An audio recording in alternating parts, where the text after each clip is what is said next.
안녕하세요. 인생의 보석함입니다. 오늘 들려드릴 이야기는 30년 전 극심한 가난 속에 어린 딸을 보육원에 맡길 수밖에 없었던 김태준 회장과 운명처럼 그의 회사에 입사한 딸 이소영의 이야기입니다. 한 번의 우연한 대화에서 나온 태양이 구름 뒤에 숨어도 결국 다시 나오듯 행복도 언젠가 다시 찾아온다는 문장이 부녀의 인연을 밝혀주고 복잡한 감정의 소용돌이 속에서 양부모와 생부가 만나 새로운 가족의 형태를 만들어가는 감동적인 이야기를 시작합니다. 쓸쓸한 겨울 저녁, 서울 강남의 고급 펜트하우스 창가에 서 있는 60대 남자의 뒷모습이 보입니다. 김태준 회장은 손에 들린 오래된 사진 한 장을 바라보며 깊은 한숨을 내쉬죠. 창밖으로 내리는 눈은 30년 전 그날의 기억을 다시 불러옵니다. 태준의 목소리가 떨리며 작은 딸의 손을 놓았던 순간이 눈앞에 선명합니다. 5살 난 딸의 눈물 젖은 얼굴.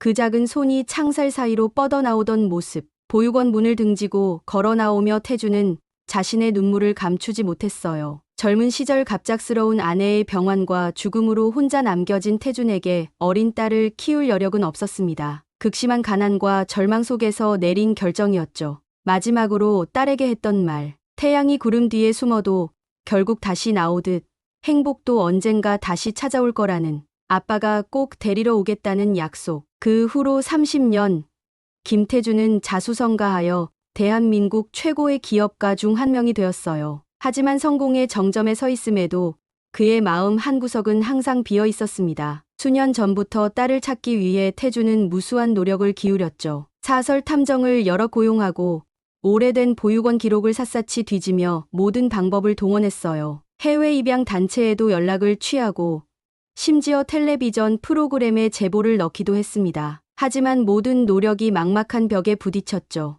입양 기록은 있었으나 입양 가정이 해외로 이주했다는 정보만 남아있었고 그 이후의 흔적은 찾을 수 없었습니다. 비서실장의 목소리에 태준은 사진을 서랍에 넣고 현실로 돌아와요. 그의 표정은 다시 냉철한 기업인의 얼굴로 돌아갑니다. 화려한 사무실, 대기업의 회장 자리, 그리고 세상의 부러움을 한 몸에 받는 성공. 하지만 그 모든 것이 채워주지 못하는 공허함이 있었죠. 마음속 깊은 곳에서 태준은 여전히 그날의 약속을 지키지 못한 아버지였습니다. 어떤 성공도, 어떤 부도 그 죄책감을 지울 수는 없었어요. 홀로 펜트하우스에 돌아와 불을 켜지 않은 채 소파에 앉아있는 태준의 모습은 그가 얼마나 외로운 사람인지를 보여줍니다. 벽에 걸린 수많은 상패와 사진들 사이에서 가족 사진은 찾아볼 수 없었죠. 오직 서랍 속에 고이 간직된 어린 딸의 사진만이 그의 진짜 보물이었습니다. 태준은 매일 밤 같은 꿈을 꿉니다. 어린 딸이 자신을 향해 달려오는 꿈.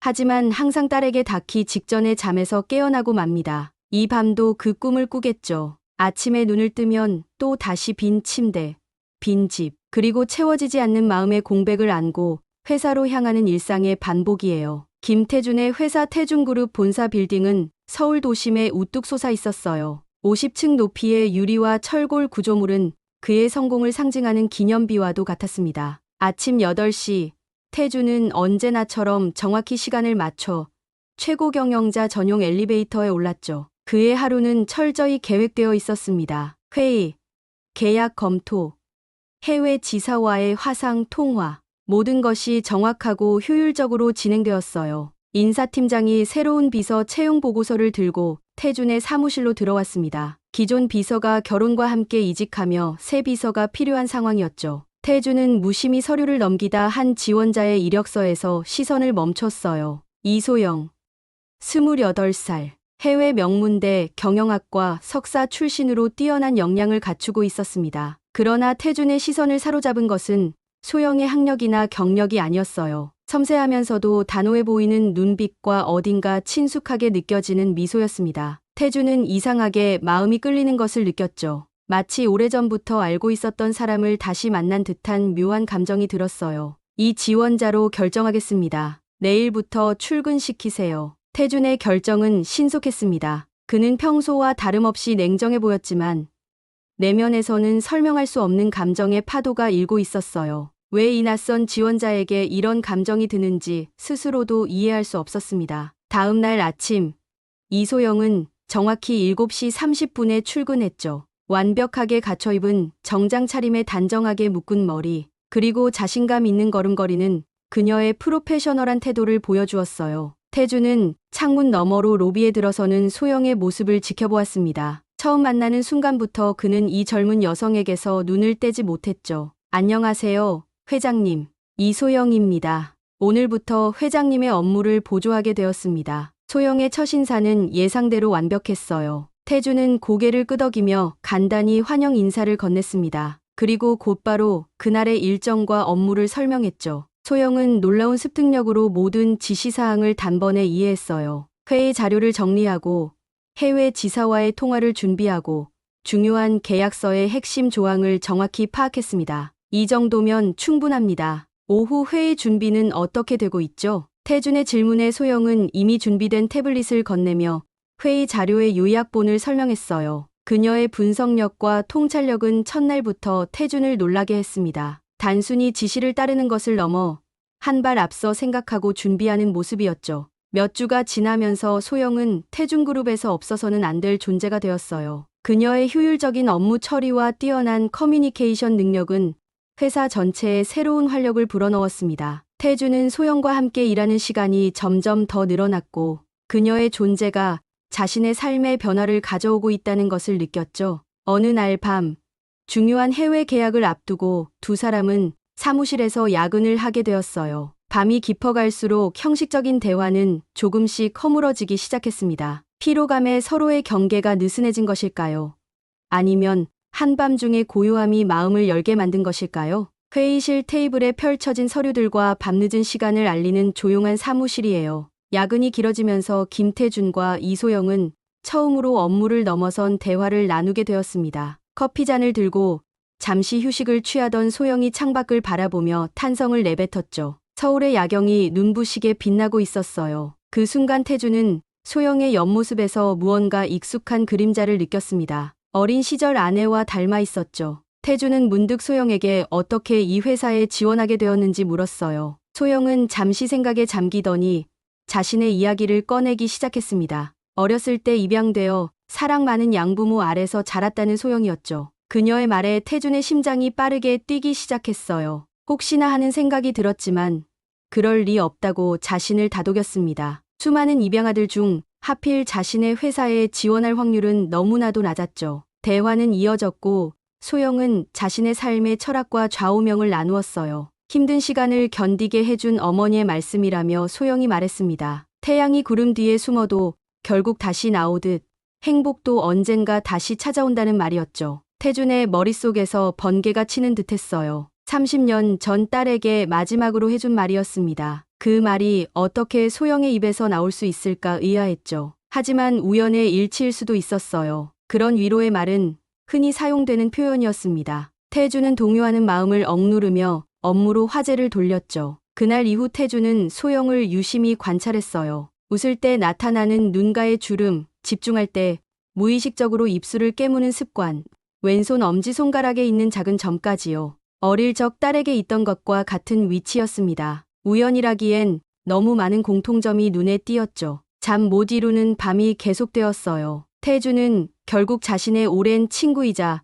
변호사인 정민호에게 연락했습니다. 딸을 찾는 일에 항상 도움을 주었던 친구였죠. 소영의 신상 정보를 건네며 비밀리에 조사해달라고 부탁했어요. 프라이버시 침해가 될 수 있는 일이었지만 태준으로서는 평생의 의문을 해결할 기회였습니다. 일주일이 지난 후 민호로부터 연락이 왔어요. 소영의 입양 기록을 찾았다는 것이었죠. 태준은 떨리는 손으로 전화를 받았습니다. 민호의 말에 따르면 소영은 28살 전, 정확히 23해 전 자신의 딸이 입양된 바로 그 보육원에서 해외 입양이 예정되어 있었으나 마지막 순간에 국내 부부에게 입양되었다고 했어요. 날짜와 장소, 모든 것이 일치했습니다. 태준은 사무실 의자에 깊이 몸을 묻었죠. 찾고 있던 딸이 바로 눈앞에 있었던 것이에요. 그것도 자신도 모르게 채용해서 매일 마주하고 있었습니다. 운명의 장난처럼 느껴졌죠. 그러나 더 큰 의문이 생겼어요. 소영은 자신이 김태준의 친딸이라는 사실을 알고 있을까요?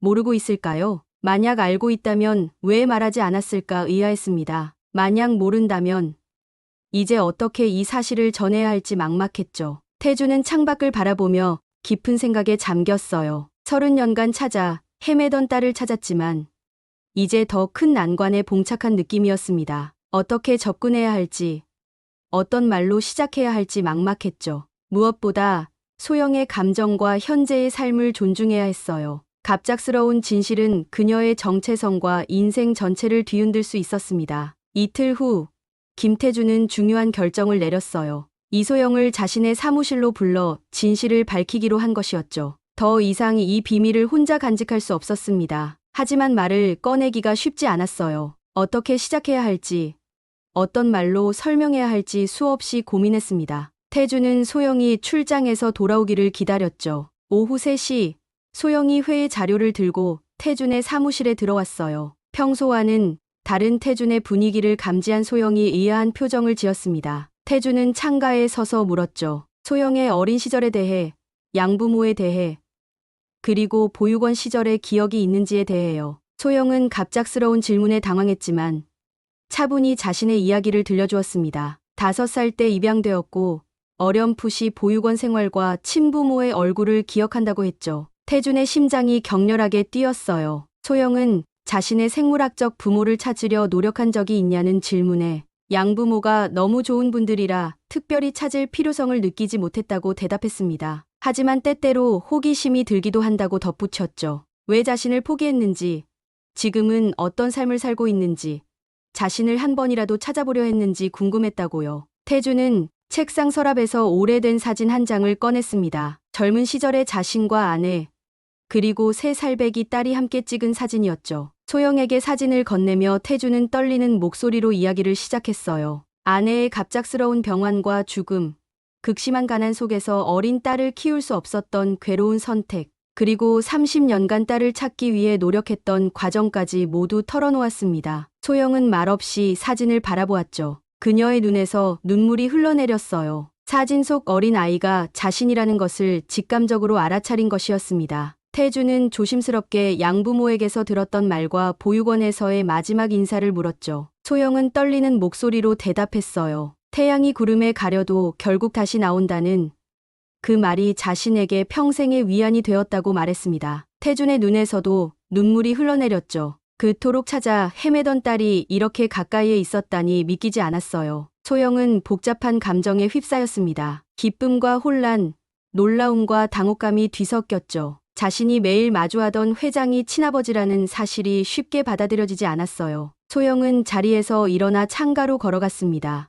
혼란스러운 마음을 진정시키기 위해 깊은 숨을 들이쉬었죠. 태준은 조심스럽게 다가가 소영의 어깨에 손을 얹었어요. 처음으로 아버지로서요. 소영은 갑자기 과거의 희미한 기억이 떠올랐습니다. 큰 손에 이끌려 걷던 느낌, 높이 던져 올려지며 들었던 웃음소리, 그리고 안전하다고 느꼈던 품의 온기까지요. 모든 조각이 맞춰지기 시작했습니다. 소영은 떨리는 목소리로 물었죠. 왜 지금까지 찾지 못했는지요. 태준은 모든 노력을 다했지만 입양 가정이 해외로 이주했다는 잘못된 정보 때문에 찾기 어려웠다고 설명했어요. 하늘이 정해준 운명처럼 소영이 스스로 찾아온 것이었죠. 소영은 말없이 태준을 바라보았습니다. 친부를 만난 기쁨과 동시에 자신의 정체성에 대한 혼란이 밀려왔어요. 지금까지의 삶, 사랑해준 양부모, 자신이 쌓아온 모든 것이 흔들리는 느낌이었습니다. 태준은 소영의 마음을 읽은 듯 말했죠. 자신이 소영의 삶을 빼앗으려는 것이 아니라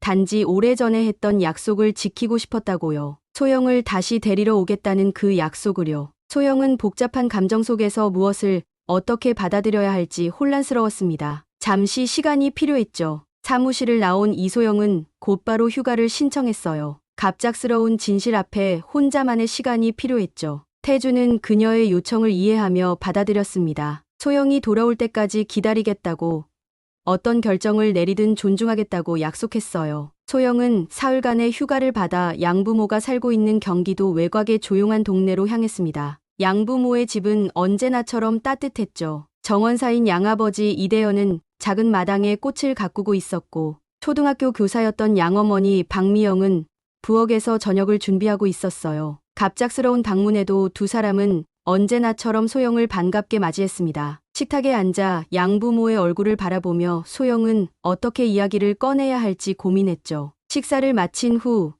소영은 용기를 내어 자신이 생물학적 아버지를 만났다는 사실을 털어놓았어요. 양부모는 잠시 침묵했다가 서로를 바라보며 고개를 끄덕였습니다. 그들은 언젠가 이날이 올 것이라고 예상했다고 했죠. 소영이 21살이 되던 해 입양기관에서 연락이 왔었고 소영의 생부가 자신을 찾고 있다는 사실을 알게 되었다고 말했어요. 소영은 충격을 받았습니다. 왜 그때 자신에게 알려주지 않았는지 물었죠. 양부모는 소영이 대학 입시를 준비하는 중요한 시기였기 때문에 혼란을 주고 싶지 않았다고 설명했어요. 그리고 무엇보다 소영을 잃을까 두려웠다고 진심으로 고백했습니다. 그들의 눈에는 눈물이 맺혔죠. 소영은 양부모를 꼭 안아주었어요. 누구도 대신할 수 없는 부모였습니다. 소영의 양어머니는 침실로 가서 오래된 상자 하나를 가져왔죠. 그 안에는 소영의 보육원 시절 기록과 몇 가지 물건들이 담겨 있었어요. 양부모는 그동안 소영에게 보여주지 않았던 것들이었습니다. 그 중에는 김태준이 마지막으로 남긴 편지도 있었죠. 소영은 떨리는 손으로 그 편지를 펼쳤어요. 내 딸에게 지금은 너를 떠나보내야 하지만 반드시 더 나은 아버지가 되어 돌아올게. 그때까지 행복하게 지내길 바란다. 태양이 구름 뒤에 숨어도 결국 다시 나오듯 행복도 언젠가 다시 찾아올 거야. 아빠가 꼭 데리러 올게. 약속할게. 눈물이 편지 위로 떨어졌죠. 소영은 어렴풋이 기억나는 그날의 장면들을 떠올렸어요. 아버지의 울먹이는 목소리, 자신을 꼭 안아주던 손길, 그리고 등을 돌려 걸어가는 뒷모습까지요. 이제야 모든 것이 선명하게 기억났습니다. 소영은 밤새 생각했죠. 자신의 정체성과 앞으로의 삶에 대해요. 양부모를 향한 사랑과 이제 막 만난 생부에 대한 감정 사이에서 갈등했습니다. 다음 날 아침, 소영은 김태준에게 연락했죠. 만남을 요청했어요. 두 사람은 한강이 내려다 보이는 조용한 카페에서 마주 앉았습니다. 소영은 태준에게 솔직하게 말했죠. 혼란스럽고 복잡한 감정, 양부모에 대한 사랑과 충성심, 그리고 이제 막 알게 된 생부에 대한 호기심과 미묘한 연결감까지요. 태준은 이해한다고 말했습니다. 소영의 양부모에게 감사할 뿐이라고요. 그들이 자신이 할 수 없었던 역할을 훌륭히 해냈으니까요. 태준은 소영에게 약속했습니다. 그녀의 삶을 존중하고 양부모와의 관계를 해치지 않을 것이며 단지 소영이 허락하는 만큼만 그녀의 인생에 함께하겠다고 말했죠. 소영은 태준의 진심을 느꼈어요. 서서히 마음을 열기 시작했습니다. 그날부터 두 사람은 조금씩 서로를 알아가기 시작했죠. 회사에서는 여전히 회장과 비서의 관계를 유지했지만 퇴근 후에는 아버지와 딸로서 많은 대화를 나누었어요. 태준은 소영의 어머니에 대한 이야기, 소영이 태어났을 때의 기쁨, 그리고 그동안 딸을 찾기 위해 노력했던 모든 과정을 들려주었습니다. 시간이 흐르면서 이소영은 점점 더 김태준을 아버지로 받아들이기 시작했어요. 하지만 그녀의 마음에는 여전히 복잡한 감정이 자리하고 있었습니다. 양부모에 대한 죄책감, 자신의 정체성에 대한 혼란, 그리고 회사에서 다른 직원들의 시선에 대한 부담감까지요. 소영은 이러한 감정들 사이에서 균형을 찾으려 노력했죠. 태준은 소영의 마음을 이해했습니다. 그는 서두르지 않고 소영이 자신의 속도로 이 관계를 받아들일 수 있도록 기다려주었어요. 어느 날 태준은 소영에게 특별한 제안을 했죠. 양부모를 만나고 싶다는 것이었습니다. 처음에 소영은 망설였어요. 두 세계가 충돌할 경우 발생할 수 있는 불편함이 걱정됐죠. 하지만 태준의 진정성을 느끼고 결국 동의했습니다. 주말, 태준은 소영의 양부모가 사는 집을 방문했어요. 정원의 꽃들 사이로 난 좁은 길을 따라 소영과 함께 걸으며 태준의 마음은 복잡했죠. 양부모를 만나는 것은 감사의 마음을 전하는 자리이기도 했지만 한편으로는 자신이 하지 못했던 역할을 대신해준 이들을 마주하는 부끄러움도 함께였습니다. 문이 열리고 이대현과 박미영이 그들을 맞이했어요. 첫 만남의 어색함은 오래가지 않았죠. 네 사람은 거실에 앉아 차를 마시며 대화를 나누었습니다. 태준은 진심을 담아 양부모에게 감사의 말을 전했어요. 자신이 할 수 없었던 일을 해준 것에 대해, 소영을 훌륭하게 키워준 것에 대해 깊은 감사를 표했죠. 대현은 고개를 저었습니다. 그들에게 소영은 하늘이 준 선물이었다고, 오히려 그들이 고마워해야 한다고 말했어요. 미영은 눈물을 글썽이며 소영의 어린 시절 사진첩을 꺼내왔죠. 태준은 그동안 볼 수 없었던 딸의 성장 과정을 사진으로 남아 접하게 되었습니다. 첫 운동회, 피아노 발표회, 졸업식까지요. 놓쳐버린 순간들에 태준의 마음은 아팠지만 동시에 이 소중한 순간들을 함께 해준 양부모에게 더욱 감사했습니다. 미영은 소영이 어렸을 때 종종 생부모에 대해 물어봤다고 했어요. 그때마다 그들은 소영의 부모가 그녀를 사랑했지만 어쩔 수 없는 상황 때문에 떠나보낼 수밖에 없었다고 설명해 주었다고 했죠. 언젠가는 만날 수 있을 거라며요. 태주는 그 말에 깊은 감동을 받았습니다. 양부모는 소영에게 생부모에 대한 부정적인 감정을 심어주지 않고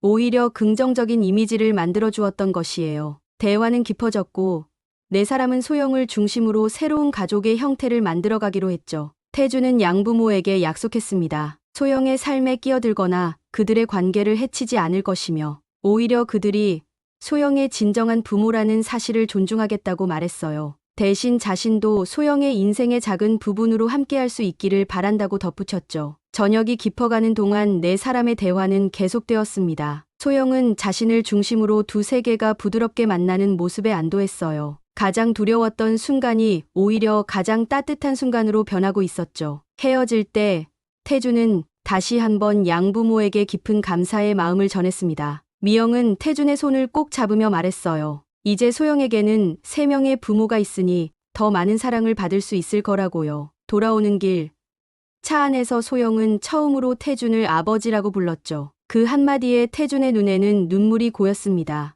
28년을 기다린 소리였어요. 소영은 이제 자신의 정체성을 새롭게 받아들이기 시작했죠. 두 가족 사이에서 갈등하는 것이 아니라 2배의 사랑을 받는 축복받은 사람으로 생각하기 시작했습니다. 태준과 소영의 관계는 점점 더 깊어졌어요. 회사에서는 여전히 전문적인 관계를 유지했지만 퇴근 후에는 아버지와 딸로서의 시간을 가졌죠. 함께 식사를 하고 영화를 보고 서로의 인생 이야기를 나누었습니다. 소영은 태준에게서 자신의 모습을 발견했어요. 꼼꼼한 성격, 강한 책임감, 그리고 목표를 향한 열정까지요. 유전적으로 물려받은 것들이었죠. 이 새로운 발견들이 소영에게 더 깊은 소속감을 주었습니다. 한 달이 지난 어느 주말, 김태준은 이소영을 특별한 장소로 초대했어요. 그곳은 태준이 젊은 시절 소영의 어머니와 함께 살았던 작은 아파트였습니다. 세월이 흘러 건물은 낡았지만 태준은 그 집을 여전히 소유하고 있었죠. 정기적으로 관리하며 과거의 기억을 간직하고 있었던 것이에요. 소영은 조심스럽게 그 공간에 들어섰습니다. 어머니의 흔적이 남아있는 유일한 장소였어요. 거실 벽에는 어머니 이지연의 사진이 걸려 있었죠. 소영은 처음으로 어머니의 얼굴을 제대로 보게 되었습니다. 자신과 닮은 눈매와 미소가 인상적이었어요. 태준은 천천히 집 안을 안내하며 추억을 들려주었습니다. 지연이 좋아했던 창가의 작은 화분들, 함께 요리를 하던 부엌, 그리고 소영이 태어난 후 아기 침대를 두었던 작은 방까지요. 태준은 오래된 앨범을 꺼냈습니다. 그 안에는 지연과 함께한 시간들, 소영의 탄생과 초기 3년간의 추억이 담겨 있었어요. 행복했던 순간들이 고스란히 사진으로 남아 있었죠. 소영은 자신이 얼마나 사랑받았는지를 느낄 수 있었습니다. 태준은 지연이 갑작스러운 병을 얻게 된 과정, 그리고 마지막 순간까지 소영을 걱정했던 어머니의 마음을 전했어요. 태준의 이야기를 들으며 소영은 감정이 복받쳤습니다. 기억하지 못하는 어머니에 대한 그리움, 잃어버린 시간에 대한 아쉬움, 그리고 태준이 느꼈을 고통과 외로움까지 이해하게 되었죠. 소영은 태준에게 물었어요.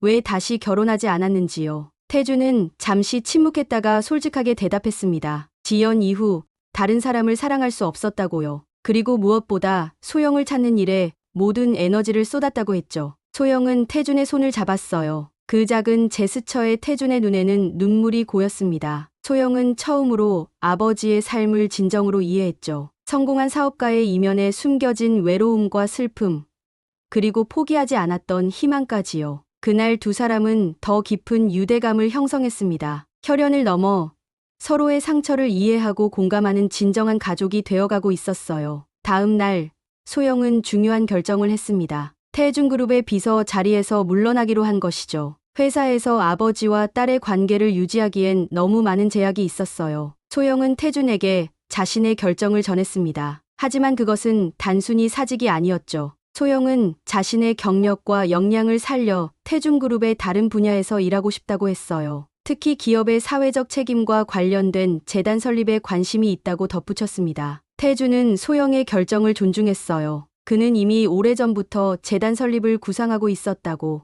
소영이 그 일을 맡아준다면 더할 나위 없이 좋겠다고 말했죠. 재단의 주요 목표 중 하나는 어려운 환경의 아이들을 돕는 것이었습니다. 소영은 즉시 공감했어요. 자신의 경험이 다른 아이들을 돕는 데 쓰일 수 있다면 더없이 보람찰 것이라고 생각했죠. 한 주 후, 태준은 기자회견을 열어 태준 가족 재단의 설립을 발표했습니다. 그리고 처음으로 소영을 자신의 딸로 공개적으로 소개했어요. 언론은 곧바로 이 극적인 재회에 주목했죠. 실양 가족 상봉과도 같은 감동적인 이야기는 많은 사람들의 마음을 울렸습니다. 태준은 기자들의 질문에 솔직하게 답했어요. 과거의 어려움, 딸을 찾기 위한 노력, 그리고 운명적인 재회까지요. 소영 역시 자신의 이야기를 나누었습니다. 양부모의 사랑 속에서 자란 행복한 어린 시절, 생부모에 대한 호기심, 그리고 태준을 만나게 된 우연한 과정까지요. 소영은 특히 강조했어요. 자신을 키워준 양부모에 대한 사랑과 존경을 잊지 않겠다고요. 그리고 이제는 두 가족이 하나가 되어 더 큰 사랑을 나누고 있다고 했죠. 재단의 첫 번째 프로젝트는 소영이 자랐던 보육원의 리모델링이었습니다. 태준과 소영은 함께 그곳을 방문했어요. 30년 전 가슴 아프게 헤어졌던 바로 그 장소에서 이제는 아버지와 딸로서 함께 다른 아이들에게 희망을 전하게 된 것이죠. 운명의 아이러니였습니다. 이소영이 태준 가족 재단의 이사장으로 취임한 지 1년이 지났어요. 재단은 짧은 시간에 놀라운 성과를 이루었습니다. 전국의 여러 보육시설 개선 사업, 저소득층 아동 교육 지원 프로그램, 그리고 해외 입양인 지원 네트워크까지죠. 소영은 자신의 경험을 바탕으로 진정성 있는 사업들을 추진했고, 많은 이들의 공감과 지지를 받았어요. 태준과 소영의 이야기는 많은 사람들에게 희망이 되었습니다. 특히 가족의 의미에 대해 다시 생각하게 하는 계기가 되었죠. 혈연만이 가족을 정의하는 것이 아니라 사랑과 책임, 그리고 상호 존중이 진정한 가족의 의미라는 것을요. 소영의 양부모인 이대현과 박미영도 재단 활동에 적극적으로 참여했습니다. 그들의 경험과 지혜는 재단의 큰 자산이 되었어요. 봄이 오는 날, 태준의 펜트하우스에서 특별한 모임이 열렸죠. 태준과 소영,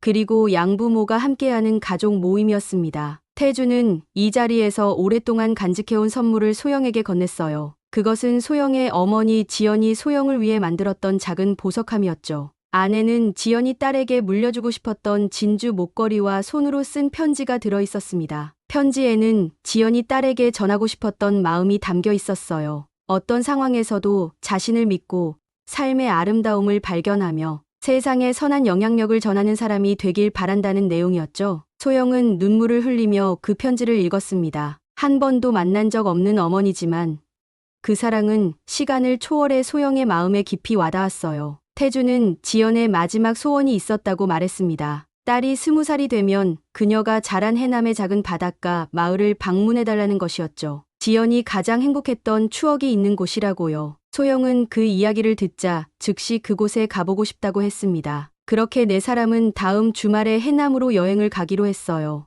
해남의 작은 어촌 마을은 시간이 멈춘 듯 고요했죠. 푸른 바다와 작은 어선들, 그리고 오래된 등대까지요. 모든 것이 아름다웠습니다. 태준은 지연과 함께 걸었던 해변을 소영에게 보여주었어요. 그곳에서 청혼했던 이야기, 지연이 가장 좋아했던 일몰 명소, 그리고 지연의 고향집까지요. 소영은 어머니의 발자취를 따라가며 더 가까워지는 느낌이 들었습니다. 마을 어귀에는 오래된 느티나무가 있었어요. 지연이 어릴 때부터 좋아했던 나무라고 했죠. 태준은 그 나무 아래에서 소영에게 마지막 선물을 건넸습니다. 그것은 지연이 남긴 일기장이었어요. 임신했을 때부터 세상을 떠나기 전까지 딸에게 쓴 편지 형식의 일기였죠. 소영은 그 자리에 앉아 일기장을 펼쳤습니다. 어머니의 목소리가 들리는 것 같았어요. 양부모는 소영과 태준에게 조금 떨어진 곳에서 그들만의 시간을 주었죠. 그들은 이 순간이 소영에게 얼마나 중요한지 이해했습니다. 대연과 미영은 서로의 손을 잡고 바다를 바라보며 이야기를 나누었어요. 그들 역시 소영을 통해 또 다른 가족을 얻게 되었죠. 해가 저물기 시작할 때 네 사람은 바닷가에 모여 작은 의식을 가졌습니다. 지연을 기리는 시간이었어요. 그들은 지연이 좋아했던 들꽃으로 만든 화환을 바다에 띄웠죠. 태준은 마음속으로 지연에게 약속했습니다. 이제 찾은 딸을 절대 놓치지 않겠다고. 그리고 그녀가 행복하게 살 수 있도록 모든 것을 다하겠다고요. 소영은 이 여행을 통해 마침내 자신의 모든 퍼즐 조각을 맞춘 느낌이었습니다. 생부모의 사랑, 양부모의 헌신, 그리고 자신의 정체성까지요. 모든 것이 완전해졌어요. 소영은 네 사람이 함께 찍은 사진을 보며 생각했죠. 인생이 때로는 예상치 못한 방향으로 흘러가지만 결국에는 모든 것이 제자리를 찾는 것 같았습니다. 돌아오는 길, 차 안에서 소영은 잠이 들었어요. 태주는 백미러로 자는 딸의 모습을 바라보았죠. 30년 전 그날 보육원을 떠나며 한 약속을 마침내 지켰습니다. 그는 딸을 데리러 왔고 이제 다시는 헤어지지 않을 거예요. 양부모가 건네는 따뜻한 미소에 태준도 미소로 답했죠. 어쩌면 이것이 진정한 행복일지도 모릅니다. 서로 다른 세 명의 부모가 한 아이를 위해 모든 경계를 허물고 하나의 가족이 된 것이에요. 태주는 삶의 아이러니를 생각했죠. 가장 큰 상실에서 시작된 여정이